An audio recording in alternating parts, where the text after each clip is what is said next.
일본의 한 대학교 강의실에서 교수님이 학생들에게 한국에 관한 이야기를 하고 있습니다. 자신이 한국에 가서 두 눈으로 직접 이 모든 것을 목격하고 왔다고 이야기하자 학생들이 믿지 못하겠다는 표정을 짓고 있는데요. 대체 일본의 교수님은 한국에 와서 무엇을 보고 느꼈으며 학생들에게는 어떤 이야기를 했던 걸까요? 그럼 무슨 일이 있었던 것인지 오늘의 사연 바로 들어보겠습니다. 안녕하세요. 저는 일본의 행정학 대학 교수 마코토라고 합니다. 1편에 이은 2편까지도 많은 분들이 부족한 저의 이야기에 많은 관심을 가져주셔서 감사드린다는 말씀을 드리고 싶습니다. 한국에서 여행하며 만난 한국분들이나 한국의 편리한 인프라를 접하다 보니 한국에 대한 장점을 계속해서 느껴가는 것 같습니다. 학생들을 가르치는 교수 생활을 하며 제가 담당한 행정학 분야에서 학생들이 좀 더 깊은 탐구를 할 수 있도록 도움을 주는 교육자로서의 행복이 가장 컸던 제가 이렇게 한국에 여행을 와서 지내면서 과거 일본이 한창 발전해 나갔던 시기인 격동기를 느끼는 것 같으면서도 친절하고 정많은 한국분들과의 새로운 만남에 큰 행복을 느낄 수 있었습니다. 한국으로의 여행 결정을 하게 된 것에 대해 전혀 후회가 없을 정도로 너무나 만족스럽게 여행을 즐기고 있습니다. 이번에는 마지막 최종편을 준비해 보았습니다. 원래 2편에서 마무리 지으려고 했지만 글을 쓰다 보니 생각보다 읽어주시는 분들도 많고 점점 이야기가 길어지다 보니 좀 더 글을 잘 써서 마무리하고 싶은 욕심이 생겨 이렇게 3편까지 오게 된 것 같습니다. 이번 편에서는 한국에서 지내다 보니 일본과 현격하게 차이나는 시스템에 대한 자괴감을 느끼게 되어 자국인 일본에 대해 따끔한 일침을 가하려고 합니다. 다소 무거울 수도 있는 내용이지만 이대로 가다간 일본이 더 이상 미래를 그릴 수 없으니 가까운 나라 한국과 자세를 낮춰 소통하면서 발전해야만 미래를 그릴 수 있다는 호소를 해보고자 합니다. 3편까지 찾아와 주신 여러분들께 다시 한번 감사의 말씀을 드리며 이야기를 시작해 보겠습니다. 우선 3편을 바로 접하게 되실 여러분들이 참고하기 쉽도록 제 이야기를 간략하게 간추려서 들려드리겠습니다. 저는 일본에서 20년 넘도록 교수 생활을 하고 있는 행정학 교수 마코토라고 합니다. 나라의 미래를 책임질 젊은 청년들을 지도하는 것에 대한 자부심과 열정으로 많은 일본 대학생들을 가르쳐왔고 행정학 분야에 대해서도 많은 연구 성과를 거둔 덕에 지방 행정일에 참여한 경험도 있습니다. 행정학 박사를 취득하기 위해 미국과 영국을 오고 가며 공부했고 세상과 단절하고 공부만 할 정도로 정말 바보 같은 사람이었습니다. 한국에서는 이를 선비 같은 사람이라고 표현하더군요. 제가 표현한 것이 정확히 맞는 것인지 모르겠지만 저는 자제력과 주관이 강해서 공부에 대한 열정이 강했고 교수라는 직업을 꿈꾸며 교육자로서 마땅히 가져야 할 몸가짐과 도덕성을 중요시했기 때문에 선비라는 표현을 해보았습니다. 아무튼 이런 성향으로 일찍이 박사 학위를 취득하고 운이 좋아 일본의 한 대학 교수가 될 수 있었습니다. 아내와는 대학 시절에 만나 결혼을 했고 슬아에는 딸 하나가 있는데 현재는 미국에 건너가 저와 같은 교수의 길을 걷고자 유학 생활을 하고 있습니다.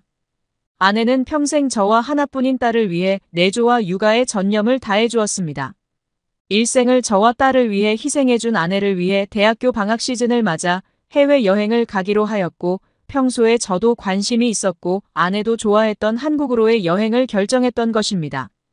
저 또한 해외여행이라 해봤자 박사 학위를 준비했던 미국과 영국의 대학교 연구실에 가는 것뿐이었고 이때에도 여행이라는 목적보다는 논문을 쓰기 위한 연구적 차원의 방문이었기 때문에 여행 본연의 의미를 찾을 수 있는 해외여행 경험은 없었다고 봐도 무방할 것 같습니다.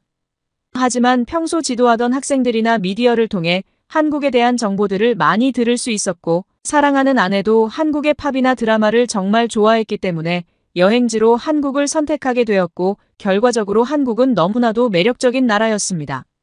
저와 아내는 그렇게 한국에 들어와 한국을 돌아다니면서 느꼈던 사소할 수도 있지만 저희에겐 너무나 크게 다가왔던 이야기들을 커뮤니티에 올려보게 되었던 것입니다. 처음엔 그저 일기 형식으로 추억을 간직하기 위해 썼던 글을 공유했기 때문에 이 정도로 많은 분들이 저의 이야기를 들어주실 줄도 몰랐고 좋은 반응들을 해주실 줄도 전혀 상상하지 못했습니다. 한편으론 몇몇 분들은 왜 한국에 오냐는 비꼬는 반응도 있긴 했지만 대체적으로 친절하고 좋은 말씀을 해주시는 분들이 대부분이었습니다. 저는 한국과 일본 사이의 역사적 사실에 근거하여 수많은 한국 여러분들이 분노하실 만한 일들이 많이 있다는 것을 명확히 알고 있습니다. 때문에 그저 일본인이라면 가슴속 깊이 자리 잡았던 악감정이 표출되기 마련이라고 생각합니다. 그리고 저는 한국 여러분들의 악감정에 대해서 완벽히는 아니더라도 충분히 그러실 수 있다고 생각합니다. 일본 정부에서 과거의 역사적 사실에 대해 인정하지 않고 사과하지 않는 태도는 한국 여러분들이 일본에 대해 분노하실 수밖에 없는 이유라고 생각합니다. 이러한 분위기는 일본 지식인들 사이에서 공공연히 알려져 있습니다. 하지만 워낙 정치적으로 일본은 폐쇄적인 데다가 혈연 관계로 세습되는 정치 권력 때문에 변화되고 있지 않습니다. 아무리 많은 지식인들이 연대해 이러한 정치 기조를 바꾸라고 한 목소리를 내어도 꿈쩍하지 않을 뿐만 아니라 뒤에선 밥줄을 끊어내려고 수단과 방법을 가리지 않습니다. 때문에 이 편에서도 말씀드렸듯이 수많은 지식인들이 현재 일본에서 빠져나오려 하고 있습니다. 일본의 한 국민으로서 저라도 먼저 사과의 말씀을 드립니다. 저도 앞선 1편과 2편에서 말씀드렸듯이 온전히 일본의 젊은 청년들을 위해 교육자로서 열정을 불사르며 학생들을 지도했고 지역 사회 발전에 기여하기 위해 수많은 행정 시스템 개선을 위해 노력해왔습니다. 하지만 행정 시스템의 변화는 정치권과의 협업이 필수였고 순수하게 지역 사회 발전을 위하고 변화를 바랐던 저의 목소리는 자신들의 권력의 현상 유지를 원했던 부패된 일본 정치인들에겐 걸림돌일 뿐이었습니다. 때문에 저의 목소리는 늘 외면받기 일쑤였습니다. 수없이 많은 도태된 시스템들이 일본 깊숙이 자리 잡고 있고 이것이 변화하면 자신들이 만들어 놓은 돈 나올 구멍이 막히기 때문에 이를 악물고 시스템 변화를 막는 것입니다. 한국 여러분들은 일찍이 도쿄올림픽 골판 지침대 사건을 들어보셨을 겁니다. 이 사건은 일본에서 한 차례 보도되었다가 해당 보도국장이 잘렸다는 소문이 들리더니 다음 날부터는 모든 일본 언론사에서 골판 지침대가 좋은 이유에 대해서 기사를 내놓더군요. 저는 그때부터 나라에 망조가 들었다는 것을 느끼고 너무나 한탄스러웠습니다. 사실에 근거한 내용이니 말씀드리겠습니다. 골판지 제품을 판매하거나 골판지 업체의 원재료를 납품하던 업체인 패키징 사장이 누구였습니까? 바로 아베 신조 전 일본 총리의 형인 아베 히로노부였습니다. 한국에서는 이를 여러 차례 보도했고 미국과 영국에서도 대대적으로 보도되는 매우 부끄럽고 망신스러운 소식이었습니다. 세계 모든 사람들이 지켜보는 축제인 올림픽에서 선수들이 사용할 침대를 일부러 골판지를 이용해 만들고 형에게 이러한 제품을 생산 납품하게 하여 이득을 취하려는 행태가 납득이 되십니까? 한국이었으면 진작 탄핵되거나 정치 생명이 끝장났을 겁니다. 정치권이나 언론이나 또 얼마나 기가 막히게 연결되어 있으면 한창 코로나 시국인 것을 감안해 골판지 침대가 성관계 방지로 인해 코로나 감염 예방까지 된다면서 온 방송사에서 홍보할 정도였으니 정말 할 말이 없습니다. 또 한 가지 말씀드릴 부분이 있습니다. 제가 한국 여행을 하면서 숙소에서 휴식을 취할 때 와이프와 함께 한국 드라마를 찾아보게 되었는데 그러면서 또 드라마에서 나왔던 한국 음식이나 노래를 찾아보다 보니 유튜브에서 자연스럽게 한국에 대한 참신한 콘텐츠를 추천해서 보여주었는데요. 저는 우연히 그 중에 공직 생활을 하고 있는 한 공무원 유튜브를 보게 되었습니다. 요즘에는 유튜브에서 자막 기능이 있어서 콘텐츠에 대한 의미는 거의 90% 이상 이해할 수 있었는데요. 저는 그 유튜브를 보면서 정말 깜짝 놀랐습니다. 아직 젊어 보이는 공무원이 시장과 함께 유튜브를 촬영하면서 시를 홍보하는 내용이었습니다. 선거제를 통해 뽑힌 시장과 시험을 통해 공직 생활을 시작하게 된 공무원 직원과 서슴없이 대화를 하며 웃고 떠드는 모습과 시를 홍보하기 위한 노력들이 고스란히 묻어난 영상들을 보니 저는 너무나 큰 충격이었습니다. 알고 봤더니 해당 유튜브 채널은 공무원 직원이 처음부터 별도로 돈을 받지 않았음에도 스스로 시를 위해 키워왔던 것도 큰 충격이었죠. 일본에서는 상상도 할 수 없는 일이었기 때문이었습니다. 일본 공직 사회는 정치 행태와 마찬가지로 굉장히 폐쇄적이고 보수적입니다. 정치권과 마찬가지로 지방권에 갈수록 핵심 보직 또한 세습되기 마련입니다. 때문에 이러한 도태된 시스템에 도태될 수밖에 없는 인사를 진행하니 일본이 30년 넘도록 마땅한 성과를 내놓을 수 없는 게 당연한 것입니다. 겨우 1980년대에서 90년대의 부동산 버블기를 통해 자산을 외부로 돌려 투자해 놓은 것 때문에 지금 현상 유지가 된 것입니다. 하지만 이것도 엔저 현상을 유지하고 있기 때문에 그런 것이지. 앞으로 엔고 현상이 조금만 나타난다면 국제 경쟁력을 잃어 상상할 수 없는 내리막을 걷게 될 것입니다. 그런데 한국에서는 일반적인 공무원이 나서서 시 홍보를 위해 대가 없이 노력하고 이를 알아차린 시장은 적극적으로 힘을 보태주는 영상을 보고 있자니 일본의 실상과 너무 차이가 나서 얼굴 전체가 화끈거릴 정도였습니다.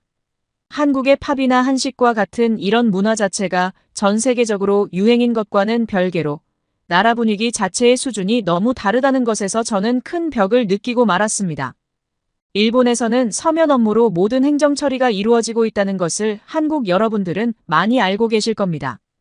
이러한 낡아빠진 서면 형식의 행정 처리를 개선하기 위해 디지털 행정을 하겠다는 일본 정부에선 72세 교수를 디지털 행정수장으로 앉혔는데 도무지 이해할 수 없는 인사를 진행하고 있습니다. 일본에서는 178개의 각 지자체가 고유 시스템을 운영하는데 심지어 같은 지자체 내에서도 서류 양식과 기입 방법이 제각각입니다. 한국으로 예를 들자면 서울에서 행정 처리하는 방식과 부산에서 행정 처리를 하는 방식이 다르다는 얘기입니다. 한국에서는 10초 안에 기계 앞에서 발급받을 수 있는 기본적인 증빙 서류 절차도 178개의 방식이 존재한다는 얘기입니다. 이는 모든 국민들에게 혼선을 줄 뿐만 아니라 공직에서 부정부패가 일어나지 않도록 주기적인 인사 이동을 진행했을 때 공무원들에게 새롭게 일을 다시 배우게 해야 하는 매우 비효율적인 시스템입니다. 심지어 이런 도태된 시스템을 유지하기 위해 매년 한국 돈으로 5조 원에 가까운 돈이 들어갑니다. 1960년도부터 디지털화를 앞세우던 일본은 1997년도에 디지털화에 나서서 현재는 세계 2위인 한국에 비해 14위에 머물러 있는 실상입니다. 이러한 일본의 구태 행정 시스템은 국민들의 혈세 낭비와 피로감을 몰고 오는데도 절대로 바꾸려 하지 않으려 하는 것은 궁극적으로 정치권이나 공직 사회에서 금전적으로 자신들에게 유리하게 굴러가는 시스템이기 때문입니다. 또 일본의 공직 사회나 일반적인 기업에서는 언제나 야근을 많이 하는 문화를 가지고 있습니다. 일본 골목의 작은 라면 가게들이 늦은 시간까지 영업하는 이유가 이러한 문화에서 비롯된 것입니다. 야근을 해야 하는 수많은 공무원들은 일찍 끊기는 전철 대안으로 택시를 이용하곤 하였는데 이러한 야간 퇴근을 지원하기 위해 각 행정처에서 택시권을 제공합니다. 그런데 이러한 택시를 이용한 부정부패가 일본 사회에서는 큰 문제가 되고 있습니다. 만약 한국에서 이러한 택시권을 제공한다면 교통카드를 발급해서 처리하고 출발지와 목적지의 데이터가 모두 남기 때문에 부정부패가 일어나기가 쉽지 않을 것입니다. 하지만 일본에서는 이러한 택시권을 종이로 발급하고 택시기사의 사인만으로 금액이 측정되고 확인되어집니다. 때문에 택시기사와 공무원 간의 말맞춤으로 100만 원 이상의 금액을 기재하고 사인을 받아 택시기사는 수수료를 챙기며 공무원들은 자신들만의 뒷돈을 만들어 나가고 있는 실정에 있습니다. 원래부터 일본 택시비는 비싸니 거리만 말을 맞추고 이러한 문제를 전혀 문제 삼지 않는 일이 공공연히 일어나고 있으니 수많은 공무원들이 낮에는 일을 열심히 하지 않을 뿐만 아니라 불필요한 야근을 하려 하고 택시비를 챙겨 월급을 불리는 것입니다. 이러니 정치권과 더불어 공직사회에서 누가 정상적인 디지털 행정 시스템을 만들기 위하여 노력을 하겠습니까? 한국과 비교되는 모습에 너무나 개탄스럽습니다.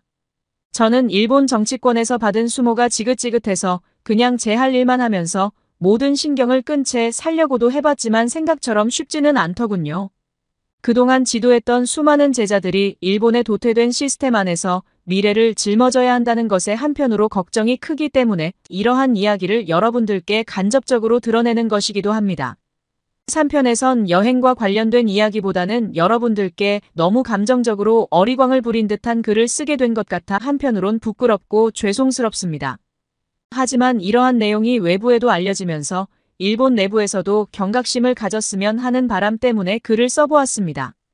아무래도 제가 행정학을 다루다 보니 한국과 일본의 행정 시스템과 각종 인프라 차이에 대해서 특히 더 관심을 가지게 되는군요.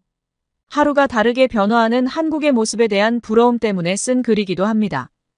또한 여행을 마치고 일본으로 돌아가 다시 수업에 들어가게 되면 제가 여행 기간 느꼈던 모든 점들에 대해 학생들에게 낱낱이 이야기해 줄 생각입니다. 한국 여러분들께 과거의 역사에 대한 미안한 마음과 외국인 입장에서 좋은 인프라를 만들어주어 이용할 수 있게 해준 것에 대한 감사한 마음을 가지고 한국에서 남은 여행을 잘 마무리하도록 하겠습니다. 부족한 이야기를 그동안 사랑해주셔서 정말 감사드립니다. 마지막엔 한국에서 배운 아름다운 말로 이야기를 마쳐보겠습니다. 모든 한국분들이 꽃길만 걸으셨으면 좋겠습니다. 감사합니다. 한국과 관련된 일본인 교수님의 흥미로운 사연 들어보았는데요. 여러분은 어떻게 생각하시나요? 마코토 교수님의 이야기에 공감이 많이 되시나요? 여러분들의 생각을 댓글로 남겨주세요.